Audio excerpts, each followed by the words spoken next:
Chapter 14, the last part of it, we find that after they have preached in so many places, Barnabas and Paul, later on Paul and Barnabas, they arrive in Antioch and they report what God has done. And they stayed there for a long time with the disciples. So that's how the chapter 14 ends, right? And here we find certain people came down from Judea to Antioch and were teaching the believers, unless you are circumcised according to the customs taught by Moses, you cannot be saved. This brought Paul and Barnabas into sharp dispute and debate with them. So Paul and Barnabas were appointed along with some other believers to go up to Jerusalem to see the apostles and elders about this question. When they came to Jerusalem, they were welcomed by the church and the apostles and the elders, to whom they reported everything God had done through them. Then some of the believers who belonged to the party of the Pharisees stood up and said, the Gentiles must be circumcised and required to keep the law of Moses. The apostles and elders met to consider this question. And after much discussion, Peter stands up and he addresses the crowd. So this is basically what is happening here. You know that they have been, Paul and Barnabas, earlier remember, they have been sent to Antioch, and Antioch was not a Jewish city. At that point of time, Christianity was very much centered and focused on where? Judea, Jerusalem, right? So it has not spread as much. Maybe to Samaria it's gone, but it has not spread as much to the Gentile regions, meaning non-Jewish crowd. But Paul and Barnabas are instrumental in carrying the gospel there as well. So we talked about the first missionary journey of Paul last week. Remember that? So he is taking the gospel. Barnabas is taking the gospel. And along with him, Mark was there. John Mark was there. So these are the people who have taken the gospel. And there has been a tremendous response, and people have welcomed that. They have received the gospel, they have received the message that Jesus is God, and they are willing to follow him. But here is a problem, that there are certain Jews who come from Judea and they come to Antioch and they say, what do they say? You people, if you have to be saved, you need to be circumcised as well. What is the circumcision? We know it is an external sign of them being attached to God. Okay, so it was a Jewish custom. And in the New Testament we find that this was not preached by these apostles, and now there is a question, should they follow the law or not? Because this was a custom instituted, established through the Old Testament, especially by Moses. So should they continue to do that or not? To be saved, is it essential for them to follow the law? This is the basic question that they have to grapple with. You get the idea? So the question is, because the Jewish people they already know the law, and they are already trying to follow the law, if not following the law to the dot, right? And we find the Gentiles who do not know really about the law. Maybe they have come across the law, maybe they have an exposure, but the question is, should they follow the customs that were put down by Moses for them to be saved? So this is a question which has always been there. Even today we have that question, the law or grace. Should we do something to be saved, or are we saved just by grace? Okay, so this question, Peter has to address, because now they have to go to Jerusalem. Why are they going to Jerusalem? Paul and Barnabas are in Antioch. Now they have to go to Jerusalem. Why? Because the elders are there. They are the ones who are in leadership right now. Who are they? Peter and were the other people there? James, the brother of Jesus, right? The half-brother of Jesus. So James and Peter are primary leaders there in Jerusalem, and anything that is done needs to have their approval, kind of, right? So now Paul and Barnabas have to go to Jerusalem and tell them, this is what is happening, you tell us what to do, right? So this is what is happening. And now Peter stands up and gives a beautiful oratory where he talks about how God has shown no discrimination. Look at this, verse number 8. God, who knows the heart, showed that he accepted them, meaning the Gentiles, by giving the Holy Spirit to them, just as he did to us. He did not discriminate between us and them, for he purified their hearts by faith. So he goes on to talk about, before God, to God, there is no discrimination. There is no prejudice, whether it is a Jew or a Gentile. So how could you even bring this idea about they following the Jewish laws and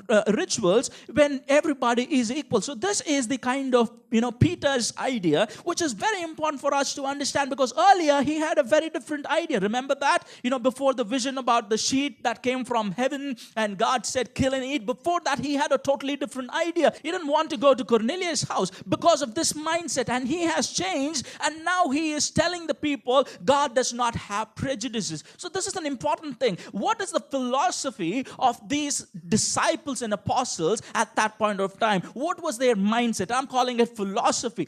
Beautiful. How is our mindset today? Do we have discriminations? Are we putting down people? Even in churches, somehow we promote that discrimination instead of talking about equality. We have this distinction between the clergy and the laity. Many places there is always this, the pastor and the believer. There is always the, unbeliever, right? Or the believer, the unbeliever. There is some kind of a distinction that we always put before God, or rather, even when we talk about God, we have that distinction. But fortunately, we find that these people were so mature that they were able to see that God shows no favoritism. God has no discrimination at all, and therefore we are all equal. Jew, Gentile, it does not matter. And he starts it that way. Then he goes on to talk about something, and he goes on to make this beautiful statement where he says in verse number 10, now then, why do you try to test God by putting on the necks of Gentiles a yoke that neither we nor our ancestors have been able to bear? Just look at this. I'm going to read it one more time. It is interesting. Now then, why do you try to test God by putting on the necks of Gentiles a yoke?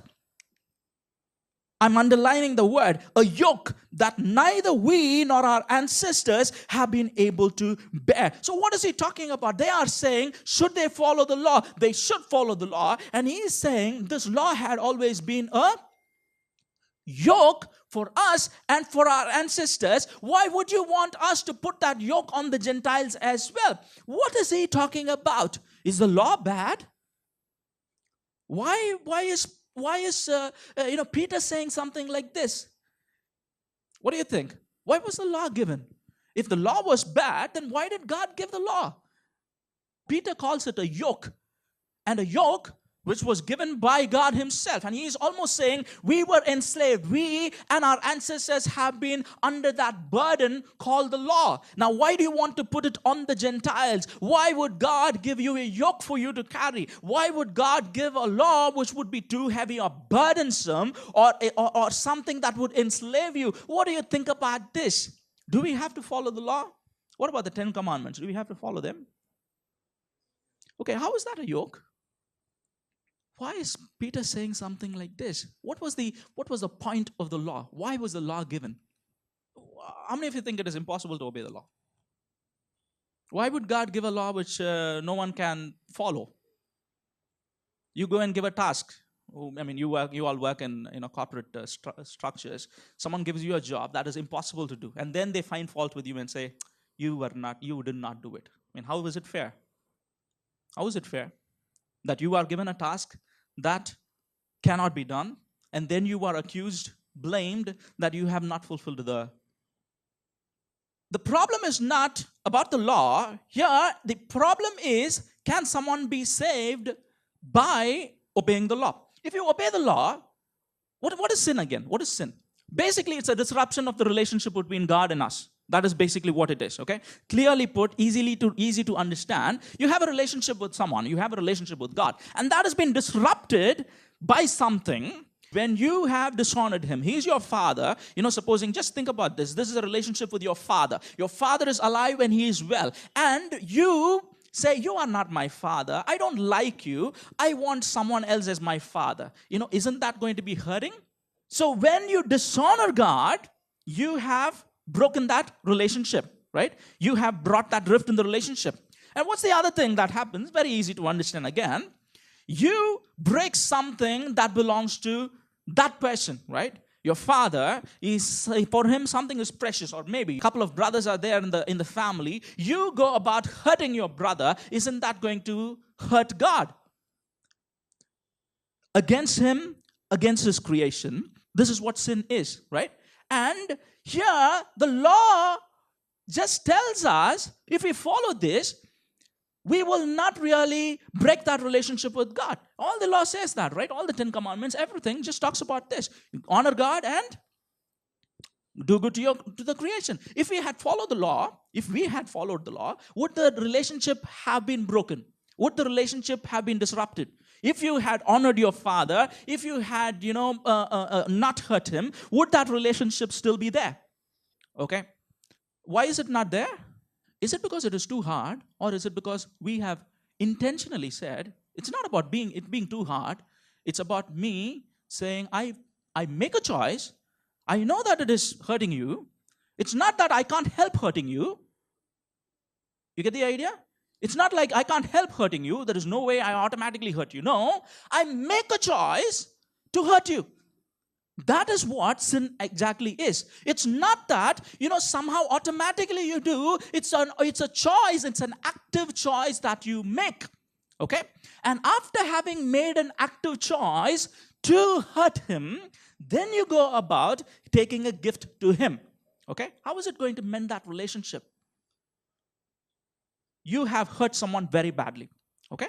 And now what you do is you buy some roses, you buy some chocolates and go and give him. Say, everything is well. You have broken his heart. Then you say, I am doing these deeds so that my relationship would be mended. You get the idea? This is what the problem of the law is. That when you say, I follow the law and therefore I am saved, what you're saying is, one deed of mine broke his heart. Another deed, something that I do, I think somehow I am going to not just be in the good books of God, but rather mend this relationship. How is that going to happen? Your relationship is gone. You go to your father and say, oh, I bought a mobile. Please have an iPhone. Okay, you broke his heart, really. How is it going to mend that relationship? What you are supposed to do is, what are you supposed to do? Right? Feel sorry about it. Ask sorry. And then try not to.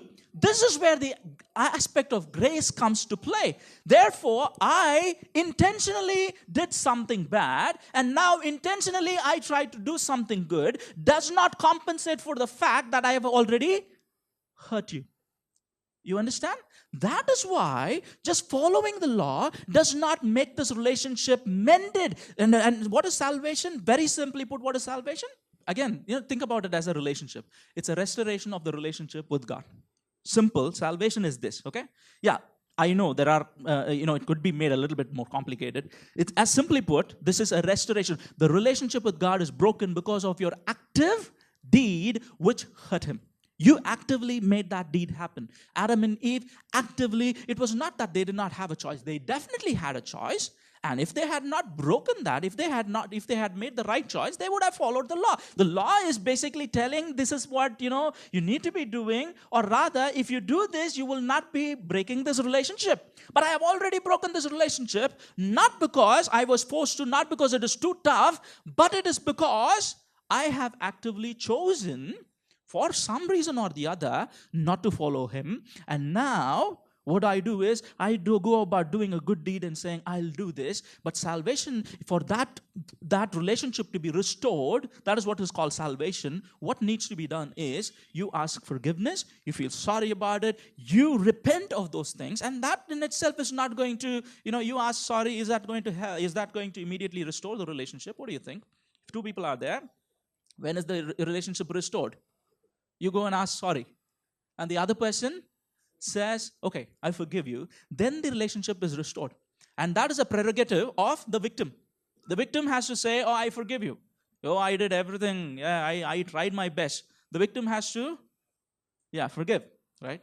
But fortunately for us, God, through Jesus and through the gospel, he has told us that he is always willing to forgive. Fortunately for us, right?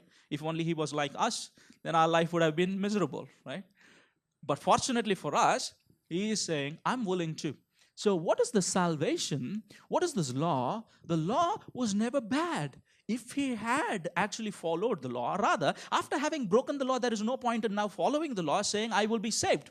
You get the idea? After having broken the law blatantly, I cannot go about saying, I'm following all the law, I'm going to have that relationship. This is what the Jewish people are saying. So they are going into the core of the problem where they are saying, it's not about following the law. Now that you have broken the heart, now you are trying to, bribe him with something. That is not going to happen. They go about talking about, the grace of God. Now you understand, yes, I am a sinner. When you say, I follow the law, you are actually saying, I'm a saint. You are saying, I'm all right. Yeah, what if I did something bad? I did 1,000 things that are better. I did something wrong. I did, something bad. I hurt you. But that's not a big deal. I have done so many things to compensate for that. That is exactly the concept of the law as the Jewish people were thinking about it. You understand what this is? Okay? Yeah. All right. So this is very important for you to understand. The grace and law. Is the law bad? Definitely not. And the law is definitely not so very hard for us to follow, and we are not so very weak that we cannot help, falling away from the law, as though, God is that one who has given that law which cannot be followed. No, it is easier enough. Just think about it as a relationship. How difficult is it for you to honor your father? How difficult is it for you to acknowledge that he is God? How difficult is it for you to say, oh, it is his creation, I'm not supposed to harm it. In fact, I'm supposed to love it because that is a part of, or rather, I am a part of that creation as well. How difficult is it? But unfortunately, we are self-centered people. We don't think about anything else, and therefore we have blatantly broken the law, and sin has come. Now you can't just go about saying, I'm doing all of these good things, and Peter is saying, don't force the law, because now everybody is a sinner. Now everybody is a sinner. Jew, Gentile, everybody is a sinner. Right? You have dishonored God. You have harmed his creation. Now everybody is a sinner. Don't go about talking about how imposing a law is going to make something happen. So Peter is saying, this is how you understand this. And he says, do not go about, putting this yoke on them, whereby now it becomes a meaningless yoke, where I say, I do all of these things, I am saved. So this is called legalism. Today, Christianity, there are two extremes that Christianity, or rather most of the churches, fall into, and both of them, those are dangerous. One is legalism, where it is about the law. You do this, you don't do this. There is a long list of things that are supposed to be done. There is that you are supposed to abstain from. That is called legalism, meaning you break this, you don't come to church, definitely you go to hell. Okay, that's not my word. Okay, you don't tithe, God is going to be very angry with you. You don't pray, somehow, see, these are all expressions of you being in God. They are good things, right? But at the same time, you do this, you are going to hell. Somehow we have become so judgmental. We have a list of do's and don'ts, and that is called legalism. Okay, you understand that? You have to do this, and we need to understand, and that is why Paul beautifully says, if we could attain salvation through our deeds, then Christ having died on the cross would be in vain. And therefore, if you did not receive this restoration because of your deed, right? How could you go about saying, if I do this deed, I would not be in God? So deeds are important. We will talk about that. But at the same time, you don't get saved by the deeds. You get saved because you understand, and that is what we call faith, right? Where I say, oh, I have sinned, Lord, please forgive me, and I understand you are there in your grace, willing to forgive me. I'm taking that grace. I'm using that grace. I want to come back to you. That is faith from me. That is grace from God's part, and that is what makes salvation happen, not your deeds. Remember that, not your deeds. And Peter beautifully says that, beautifully puts it there, saying, this is something that you need to understand. Legalism is one side of it, list of do's and don'ts. So these Judaizers are saying, unless you get circumcised, unless you follow the principles or whatever or the customs of Moses, you will not be a part of the kingdom. And that is called legalism. Most of the churches, most of the Pentecostal churches especially, are there. If you do this, then you definitely will not go to heaven. The point is, we need to understand that deeds do not make you come closer to God. It's your act of understanding, oh, I'm a sinner, his grace is there. That's what. So deeds, should we underplay them? No, we should not underplay the deeds. We should not say no deeds at all. We will talk about that. The other thing is, always when there is an oppression of ideology, an ideology which oppresses, there is always, what is that called? A recoil. Okay? When there is an oppression, there is some way the pressure has to go. When you put someone under the bondage and yoke of saying, do this, don't do this, do this, don't do that, and it has to go somewhere, right? It becomes an unhealthy recoil. So an unhealthy recoil to legalism is today what we call as automatic salvation. Okay, these are some of the principles that I'm talking about, philosophy. What is that is called? Today what we have is automatic salvation, where we say your deeds don't matter at all. It doesn't matter if you are a killer. It doesn't matter if you are an adulterer. It doesn't matter if you are a cheat. It doesn't matter, because God is gracious, right? That is a recoil of legalism. And that is also crept into Christianity. One part of it says, don't do this, don't do this, don't do this. The other one says, nothing matters, because by faith we are saved, by grace we are saved. The aspect comes here where we have a middle ground, where we understand we are saved by grace, but at the same time, if I'm a saved person, then because of the relationship that I have with him, his character rubs off on me, whereby I become like him day by day. Therefore, I cannot be a killer and still be a person who is against killing. Yeah? So not because I don't kill that makes that relationship happen. No, not because of my deeds I got saved, but I got saved because of his grace and my faith. And now, because of that salvation, things do keep changing in my life, right? So that depends on the maturity. Obviously, we need to be talking about that, but we need to be careful that we don't, be on either sides of the spectrum, which are both dangerous. And this is what today we call it hyper grace, where they talk only about grace, where they say actions don't matter. So Peter brings this beautifully to perspective, where he says this. Okay, so let's not be oppressive. Right? Let's not be legalistic. Let's not be people who talk about automatic, salvation, where people say, you're automatically saved because Jesus died for everybody on the cross, and all your sins, future, present, and past, have been forgiven. Is it true or not? He died for everybody? Okay. All of our sins are already forgiven? All right. Right. When you ask forgiveness, you are forgiven. Jesus Christ's death on the cross has the potential to forgive everybody. Jesus died for everybody. Does it mean that everybody is, then what are we even doing this? Why are we even propagating the gospel? Why are we even calling ourselves, oh, I'm a person who follows Jesus? Then everybody can be saved. So it has got the potential for everybody being saved, but I need to be careful that I don't stretch it so much that I will bring everything into it. Okay? So these are two important philosophies that I wanted to talk about through this, because this is important. The law and grace. Where do we strike? Where do we, balance this out? Where do we balance this out? And Peter says, he goes on to say that faith in Jesus as God and belief in him gives us forgiveness. Because of this salvation, now they have these two people, right? There are the Jews, there are the Gentiles there. And now James comes to this judgment kind of, where he says, therefore, that we should not make it difficult for the Gentiles who are turning to God. So he is saying, let's not make it difficult. Just what Peter has been saying, let's not put a yoke on them. But instead, they go about talking about three things. They say, let them abstain from food polluted by idols, from sexual immorality, and from the meat of strangled animals, and from blood. What is this food offered to idols? What's wrong? Because Paul, later on, he would have a different ideology altogether, or rather, he would have a very mature ideology. Food offered to idols, can you eat or not? No. No, yes. An idol is just a thing. It's not a power for Paul, right? Because it's like, this is a podium, right? This is a stage, this is a pulpit or something. The food is there. Should I even think about, it's there on that podium, should I eat or not? Okay. It's there on that chair. Should I eat it or not? For me, Paul says, an idol is just a thing. It's not a power. It's just a thing.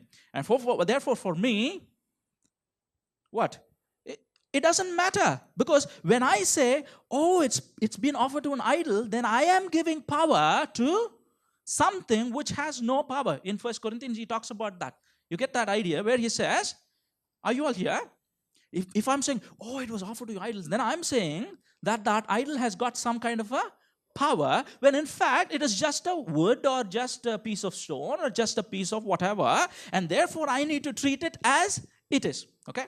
And this he says to the Gentile people. But to the Jewish people, because somehow right from the beginning, the very first commandment or the second commandment has always been stay away from idolatry, right? And therefore, anything to do with idols, they somehow have a problem. Okay, because they are so, used to this aversion to have to do anything to have with idolatry. Obviously, we should not have anything to do with idolatry. So they are they have that much an aversion that they were not able to understand that it is okay for them to eat. Okay, so there was this divided opinion.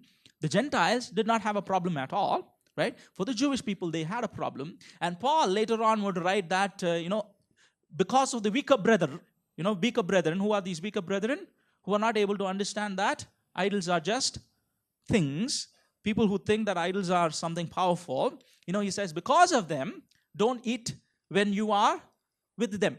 Okay, he's talking about that later on. Okay, why is that insisted here? Because it would create a division between the Jews and the Gentiles. So it's basically, it's almost like a vegetarian person who has not eaten meat before. And you don't sit with him, taking that chicken leg piece and turning to him and you get the idea. You don't do that. Why? Not because it's wrong. Yeah, you can eat it, but that guy is getting he's all sensitive now because he's grown up that way, right? You understand that? So you don't force him to do that. So because of certain things like that, the practical difficulties of, he says, and Paul always goes on saying that is why love is much more better, right? He says knowledge puffs up and love builds up. In that context, Paul would say knowledge puffs up and love builds up. Okay, I know that I can eat it, but that's my knowledge saying, and it just makes me eat that.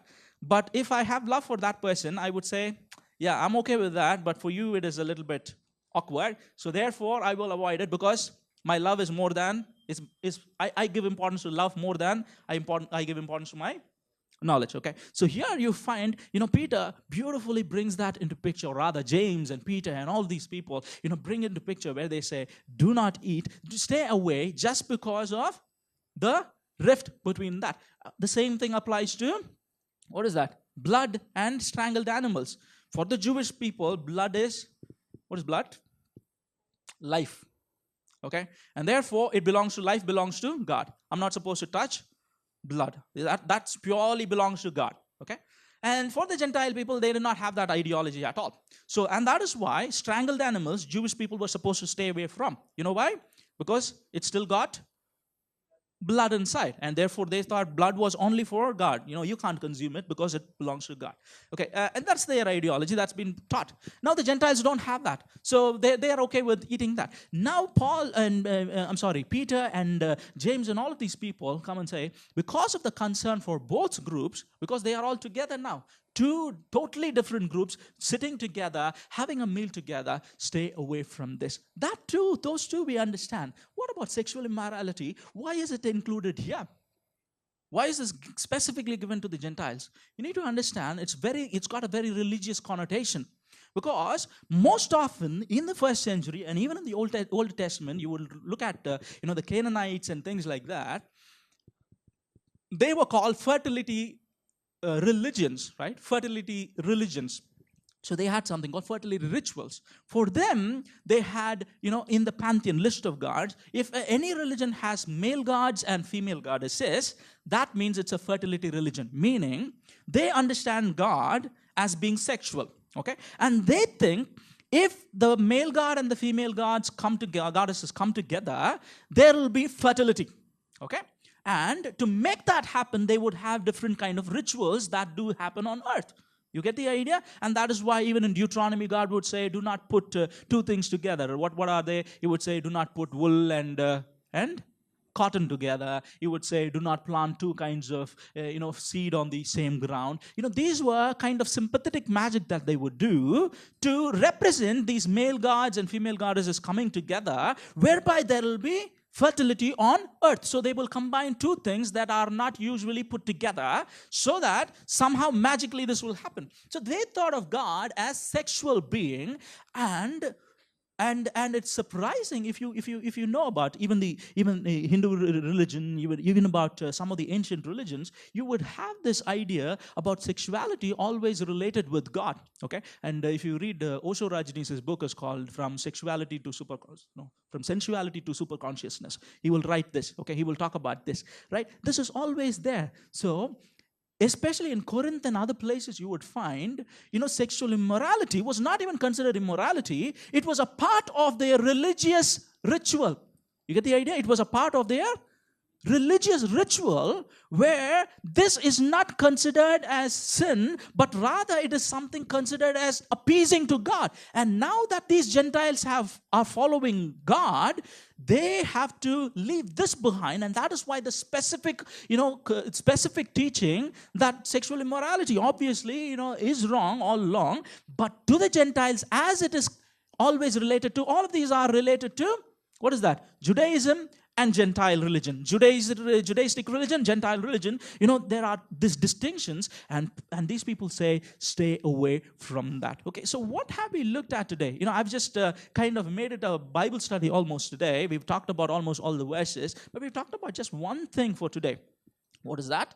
The philosophy, the idea of the early apostles. We've talked about especially the important thing about grace and law. Okay, how does it fit in? So do the Gentiles, for them, they are calling other people Gentiles, do they have to follow the law? Do we have to follow the law? We have to follow the law. Or rather, we would be saying, I follow the law because I follow God. I follow the law, not to be saved, because I already have a relationship with God. And this relationship happened not because I follow the law, but because of His grace and my faith, right? But I still can't just go about and saying, let's break the law. Because when I say break the law, I'm actually breaking the heart of God. If I have a relationship with God, why will I be breaking the heart of God again? You got the idea? This is very important for us. So the philosophy that was prevalent, that was there, right? And Paul takes Silas and Timothy and they go to Macedonia. We would find that they go to the city, they go on the Sabbath day and they go and preach. Once when we were going to the place, again very interesting, till now there is no we, till verse number 10. And now it is we. Who's we? Luke is also there, I guess, right? Till now, he doesn't tell us when he gets included in the group, but from verse number 10 on, it's we. So once we were gathering to a place of prayer, we were met by a female slave who had a spirit by which she predicted the future. So now what happens is, she's a fortune teller, and she goes about disturbing them, always saying, these are the men, of the Most High God. And Paul gets really agitated, and he says, in the name of Christ, I command you to come out of her. And the moment the spirit left her, and verse number 19, when her owners realized that their hope of making money was gone, they seized Paul and Silas and dragged them into the marketplace to face the authorities. They brought them before the magistrates and said, these men are Jews and are throwing our city into an uproar by advocating customs unlawful for us Romans to accept or practice. So now what happens? The crowd joins in and they are stripped, they are beaten with rods, and after they have been flogged, verse number 23, they were thrown into prison and the jailer was commanded to guard them. Verse number 25, about midnight, Paul and Silas were praying and singing hymns to God, and the other prisoners were listening to them. Suddenly there was a violent earthquake that the foundations of the prison were shaken. At once all the prison doors flew open and everyone's chains came loose. So here we find the first thing I talked about was the philosophy, right? Now look at what is happening here. They go about delivering a person for which they are persecuted. They are put into prison. And here they start to pray and sing. Why would they do it? When you look at this, why would they do it? Why are they praying and praising God after having stripped, flogged, thrown into prison? None of these are good treatment, right? Stripped, flogged, thrown into prison, humiliated, in utter pain, they are in prison. But what do? It is so very surprising. Again, another paradox, right? Where they started praising and praying as they always did. It's beautiful. Nothing has changed their nature or character. This is something that I want us to understand. I insist, I emphasize this. Sometimes, most of the time, we change when situation changes, right? When everything is going on well, we are one person. When something goes bad, we become another person. And sometimes we say, oh, this situation made me change. But let me tell you that we can never become what we never were. We do not become what we never were. We sometimes surprise ourselves with surprising situations. Sometimes, life surprises us with things and we change and we think this has changed me. But I think it's more of we have always been that, but we have never come across that situation. These people, they have always been praying people, they've always been praising people, and they are put in prison and nothing has changed. This is a beautiful personality trait that we need to learn from. Today we have a lot of excuses for doing things, but we need to understand that nothing can change who I am. Why did they pray to God? Many times, we've talked about this before, but I just want to, just rush through and say, why did they praise? Or rather, for us, more often, prayer is, why do we pray? Because God is some kind of a megalomaniac, right? You know what a megalomaniac is? Power-hungry person there, where you have to go and squirm and tell the person, I'm so powerless. And then he gets a satisfaction saying, okay, yeah, now I know that I'm very powerful and I'll give it to you, right? Or rather, why do we praise? We praise somehow thinking that it's almost like a bribe. Somehow he is, that person who's going to fall for flattery. Here, none of those things were there. And we find that there is no cause and effect. Their prison door did not fly open just because they praised and prayed. Luke is not saying that. They never knew that this was going to happen. Whether they would be in prison for how long, we have no idea. They would still pray. They would still praise God. Nothing has changed them. Circumstances might change, but we, the real us never ever changes.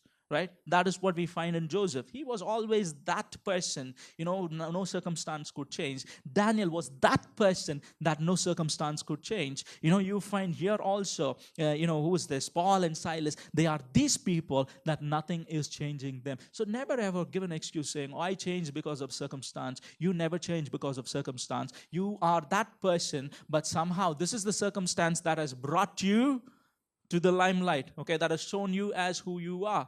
So what am I saying? What are we looking at here? The beautiful personality, this beautiful mature personality. Let's be people who understand that even in our prayer, that even in our praise, that we will be people who will not be doing that to get something out of God, but rather because we have that relationship with Him. And again, I'm bringing it back to this relationship. Why are they praising? Why are they praying? Because they thought that, because of the relationship that they had with God, and nothing ever affected that. Be it persecution, be it flogging, be it being in prison, nothing has changed the fact, the personality. Just two things we have talked about: their philosophy, which is basically law, grace. By grace we are saved, but we still do good deeds because we have this relationship. So this is not cause and effect. Grace and faith have caused me to be saved, but it's an extension of me, an expression of who I am. And again, the personality is the same thing.